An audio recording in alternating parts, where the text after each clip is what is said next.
Oggi ci troviamo sulla spiaggia La Busetta nel paese di Vesta, sulla sponda orientale del Lago di Idro.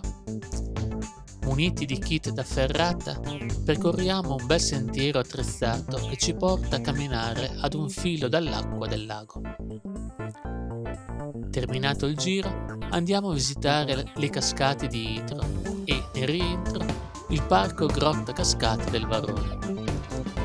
Una bella giornata immersi nella natura, con tanta acqua e posti meravigliosi.